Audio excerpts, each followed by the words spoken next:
안녕하세요. 엑시트 플랜입니다. 추웠던 겨울이 엊그제 같은데 길거리에는 어느새 꽃송이가 폈네요. 오늘 주제는 지난 추웠던 12월 스펙 GMIT-R을 통한 상장을 한 루미나의 소식을 가져왔습니다. 지난주 3월 18일 루미나 측에서 2020년 리뷰 및 2021년 계획을 발표했었는데요. 이 발표와 동시에 주가는 16% 급등을 하였습니다. 미국 국채금리 상승으로 기술주가 약세를 보이는 시점에 깜짝 놀랄 만한 상승이었는데요. 그렇다면 과연 이 발표에는 어떠한 내용이 있었을까요? 그리고 지난주 소개해드린 이노비즈의 라이다와는 어떤 차이점이 있는지 현 시점에서 비교를 해보는 시간을 가지도록 하겠습니다. 지금부터 2021년 3월 28일 EP 위클리 스페셜 시작하겠습니다. 혹시 지난주 이노비즈 최신 소식 영상을 보지 않으신 시청자분이 계시다면 보고 오시는 것을 추천드립니다. 오늘 영상 순서는 첫 번째로 루미나의 지난 3월 18일에 있었던 발표 내용을 PPT와 함께 소개해드리고 두 번째로는 이노비즈의 최신 소식, 마지막으로 루미나와 이노비즈의 라이다 비교를 해보며 마무리하겠습니다. 지난 3월 18일 루미나에서는 2020년 리뷰 및 21년 계획에 대한 발표를 했었는데요. 이 영상에 나오는 PPT는 당시 발표에 쓰였던 PPT이며 루미나 공식 홈페이지에도 업로드 되어 있으니 자세한 내용을 원하시는 시청자분들을 위해 링크를 달아놓겠습니다. 먼저 20년 주요 성과에 대한 정리가 처음 나와 있습니다. 현재 루미나에 개발 중인 라이다 이름은 아이리스인데요. 작년 B샘플이 완성되었다는 내용입니다. 그리고 두 번째로는 볼보, 다임러트럭, 모빌아이와의 계약을 한 점이고 세 번째로는 나스닥에 성공적으로 입성한 점, 네 번째로는 소프트웨어 출시를 한 점, 다섯 번째로는 20년 목표였던 주문 목표를 30%나 상향된 약 1조 4천억 원의 규모로 달성한 점, 마지막으로는 앞으로 라이다 및 소프트웨어 출시까지 필요한 자금을 충분히 마련한 점으로 요약을 하였습니다. 분기별로 20년의 대표 업적들을 나타내면 다음과 같습니다. 20년 2분기에는 볼보차의 루미나 라이다 탑재 계약, 그리고 4분기에는 벤츠트럭과의 파트너십, 그리고 모빌아이와의 파트너십으로 많은 관심을 받았습니다. 모빌아이는 최초 테슬라의 자율주행 개발에 큰 기여를 했던 기업입니다. 어떤 이유인지 둘은 갈라지게 되었고 테슬라와 같이 모빌아이도 카메라 기반의 자율주행 개발을 하고 있던 기업입니다. 모빌아이의 부품들은 이미 완성차 시장에 상당한 탑재가 되어 있고 모빌아이의 자율주행 수준도 상당한 수준입니다. 모빌아이의 공식 홈페이지에 가서 보시면 이스라엘 시내에서 완전 자율주행을 하는 영상을 편집 없이 40분 동안 촬영한 영상을 볼 수 있는데 사람이 직접 하는 것보다는 답답한 면이 없진 않지만 그래도 상당한 수준의 자율주행을 구사하는 것을 볼 수 있습니다. 이스라엘 시내가 상당히 복잡한 편이거든요. 이러한 카메라 기반의 자율주행을 연구하는 회사에서도 라이다를 탑재하기로 해서 큰 관심을 받았었지만 얼마 뒤 모빌아이 측에서는 2025년부터는 자체 라이다를 사용하겠다고 발표하여 루미나 투자자들에게는 실망감을 주었습니다. 그래도 당장 자체 라이다가 없고 그동안의 라이다로 선택을 받았다니 루미나의 라이다도 상당한 기술력이 있는 것으로 추측됩니다. 이것은 2021년의 로드맵인데요. 여러 가지 내용이 있는 것 같지만 올해는 대량 양산을 할 모델 아이리스의 개발을 한다는 내용이 주 내용이고요. 그리고 소프트웨어도 쭉 연구 개발을 한다는 내용입니다. 이 부분은 아이리스가 각종 가혹한 환경에서도 정상적인 성능을 이끌어낼 수 있는 테스트를 성공적으로 완료했다는 내용인데요. 차에 탑재되는 부품들은 이러한 테스트를 필수적으로 이겨내야 합니다. 왜냐하면 도로 위에서 어떤 상황이 일어날지 모르고 그런 상황에서 특히 자율주행의 보조로 쓰일 부품이 오류가 난다면 사람에게는 아주 큰 위험이 될 수 있거든요. 이노비즈 편을 보고 오셨으면 알 테지만 이러한 성능을 입증해주는 국제 인증이 있는데 루미나 측에서도 이러한 인증을 취득한 것으로 보입니다. 어찌 보면 당연히 해야 하는 것이지만 이제 생산을 정말 준비한다는 시그널이니 정말 좋은 내용이죠. 그리고 멕시코에 대량 생산을 위한 공장과 파트너를 맺었다는 내용입니다. 직접 공장을 세우기에는 금전적인 부담부터 해서 시간적인 측면, 많은 부담이 있었을 겁니다. 그리고 대량 양산을 위해서는 경험이 풍부한 기존 공장이 더 알맞을 수도 있고요. 이노비즈에서도 마그나와의 협약으로 대량 양산을 준비하듯 루미나도 알맞은 공장과 파트너를 맺고 생산을 준비하는 것으로 보입니다. 이 부분은 새롭게 접하는 부분인데 볼보의 자회사인 젠식트와 제휴로 자율주행 소프트웨어를 제공할 계획이라고 합니다. 볼보에서 최초로 적용할 예정이고 젠식트는 550여 명의 직원을 지닌 ADAS 및 자율주행 소프트웨어 전문 기업이라고 합니다. 루미나는 단순히 라이다를 판매하는 것에 그치는 것이 아니라 자율주행과 관련된 하드웨어, 소프트웨어를 전부 풀스택으로 판매하고자 하는 계획이 있다고 합니다. 이러한 솔루션을 센티넬이라고 이름을 지었고 볼보를 시작으로 자동차 산업 어디까지 확장을 해나갈지 기대가 됩니다. 다음 큰 소식은 중국의 가장 큰 자동차 회사인 상하이 자동차 그룹과의 계약인데요. 새로 만들 전기차 라인에 루미나의 라이다를 탑재할 계획이라고 합니다.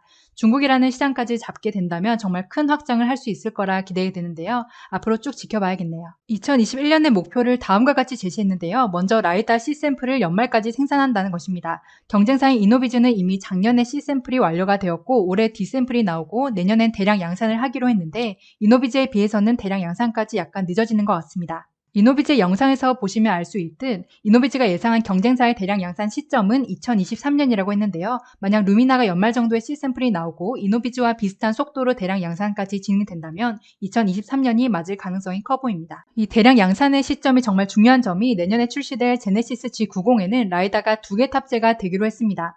최초에는 벨로다인의 라이다를 탑재하기로 했으나 대량 양산에서의 문제가 발생하여 발레오의 라이다를 탑재하기로 된 것입니다. 현재 차량용 라이다 생산 기업 중 대량 양산에 성공한 곳은 발레오뿐이라고 합니다. 현재로서는 발레오 외에 다른 선택지가 없는 것이죠. 발레오 라이다는 현재 아우디 차량에도 탑재가 되어 있는데요. 뒤에서 탑재된 사진과 성능에 대해 더 설명을 드리겠습니다. 이처럼 대량 양산이 늦어진다면 아무리 뛰어난 제품을 개발하고 있더라도 시장 선점에서 늦어진다는 문제가 발생합니다. 루미나 측에서도 볼보에서 내년에 출시될 차량에 루미나의 라이다가 탑재가 되는지에 대해서는 명확한 답변을 해주지 않습니다. 투자자와의 소통을 열심히 하려고 하는 루미나이기에 좋은 소식이 있으면 빨리 알려주려고 하니 앞으로 쭉 지켜보면 될 것 같습니다. 그리고 다음 목표로는 최소 3개의 큰 프로그램을 달성하는 것이라고 합니다. 아마 볼보, 다임러 트럭, 모빌아이와 같은 큰 계약을 하는 것을 말하는 것 같습니다. 다음으로는 앞서 설명드린 센티넬 프로그램을 발전시킨다는 것이고 올해 연말에는 예상 주문보다 최소 40% 이상 더 많이 달성하겠다는 점, 그리고 현금 흐름을 더 좋게 만들겠다는 점을 말했습니다. 다음은 이노비즈의 최신 소식인데요. 지난 영상에서도 알려드린 듯 다음 주 수요일 최종 합병 투표가 있을 예정입니다. 현재 차량용 라이다를 만들 기업 중 개인적으로 2곳의 핵심 기업을 뽑자면 루미나와 이노비즈를 생각하고 있습니다. 큰 이변이 없는 한 합병 투표에서 최종 합병 승인이 될 것 같으나 현재 기술주에 대한 평가가 아주 좋지 않아 상장 시점이 좀 불리한 것으로 보입니다. 하지만 계획대로 성장만 해준다면 현재 주가는 정말 저렴한 주가이기도 하죠. 이어진 내용부터는 루미나와 이노비즈 라이다의 비교를 해보겠습니다. 먼저 지금까지 공개된 외형 비교인데요. 가장 왼쪽은 루미나의 라이다 장착 사진입니다. 차량이 위쪽에 부착이 되지만 기존의 라이다들과는 달리 밀착이 된 상태이나 매끈한 차량의 디자인에 약간 튀는 느낌이 없지 않아 있습니다. 하지만 차량 제조사에 따라 굳이 저 위치를 고정해야 할 것으로 보이지는 않아 현재까지의 외형은 이렇다 정도로만 참고하시면 될 것 같습니다. 그리고 이노비즈의 라이다는 현재 BMW 차세대 7 시리즈 테스트카에 장착된 사진으로 추측이 가능한데요. 빨간 동그라미로 표시한 부분이 라이다 부분입니다. 루미나 것과는 달리 크기가 작은 것을 확인할 수 있으며 이 또한 테스트카에 임시로 부착된 것으로 위치는 조정될 수 있습니다. 그리고 현재 유일한 대량 양산 중인 발레오의 라이다인데요. 차량의 전면에 이런 식으로 숨겨 놓았는데 아마 내년 출시될 제네시스 G90에도 이러한 식으로 장착이 되지 않을까 싶습니다.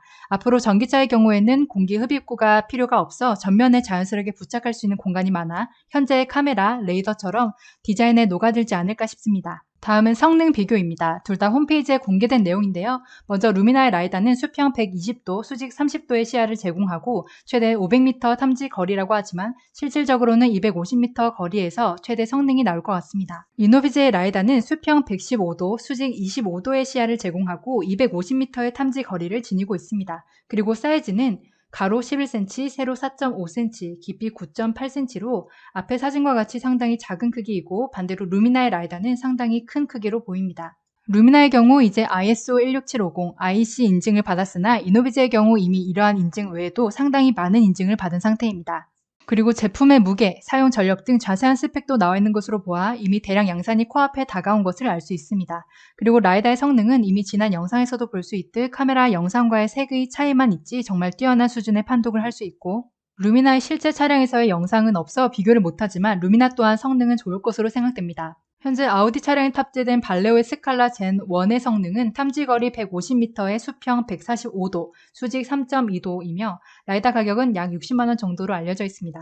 내년 G90에 탑재될 발레오의 라이다는 스칼라 젠 1의 개선품 젠 2로 수평각은 133도, 수직각은 10도이며 최대 300m의 탐지 거리를 갖출 것이라고 하는데요. 이 라이다보다는 앞으로 출시될 루미나 및 이노비즈의 라이다가 성능은 뛰어날 것으로 예측되며 가격은 CEO들의 인터뷰를 종합해보면 이와 비슷한 수준일 것으로 예상됩니다.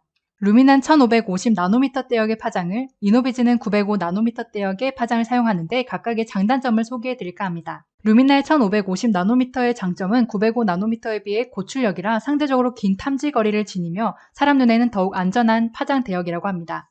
물론 905나노미터 대역의 이노비즈 라이다 또한 클래스 1 등급으로 눈에 안전하다는 인증까지 마친 상태라 큰 장점은 아니긴 합니다. 반면 단점으로는 905나노미터보다 고출력을 사용하여야 하여 원가가 더 높은 점, 그리고 공기 중 수분에 더 영향을 받는 단점이 있습니다. 이러한 단점을 루미나 측에서는 소프트웨어 및 신소재 개발로 극복을 했다고 하니 실제 제품이 나오면 자세한 비교가 가능할 것으로 생각됩니다. 이노비즈의 905나노미터 대역의 장점은 과거부터 많이 쓰이던 파장으로 낮은 가격과 낮은 소모 전력입니다. 앞으로 전기차의 비중이 점점 커질 것인데 라이다에서 전력을 많이 소모하게 된다면 라이다 탑재만으로 주행거리에 손해를 끼칠 수 있어 전력 소모량도 참 중요합니다. 또한 테슬라가 라이다를 쓰지 않는 큰 이유는 라이다의 가격이 카메라에 비해 많이 비싸기 때문인데요. 이러한 단점을 극복하려면 가격 경쟁력을 갖춰야 합니다. 그리고 905나노미터는 공기 중의 수분의 영향을 상대적으로 덜 받으나 태양광에 의한 노이즈 현상은 1550나노미터 파장보다는 더 받고 상대적으로 탐지 거리가 짧습니다. 하지만 태양광에 의한 영향은 이미 수많은 국제 인증으로 이겨냈다는 것을 증명하였고 탐지 거리 또한 250m로 실제 자율주행을 이끌어내기에 절대 짧은 주행거리가 아닙니다. 마지막으로는 양산 시점에 대한 비교인데요. 루미나는 올해 C샘플을 완성한다는 계획을 가지고 있습니다. 반면 이노비즈는 2020년에 C샘플을 완성하였으며 올해는 D샘플을, 내년 1분기에는 대량 양산을 시작한다는 계획을 가지고 있는 상태입니다.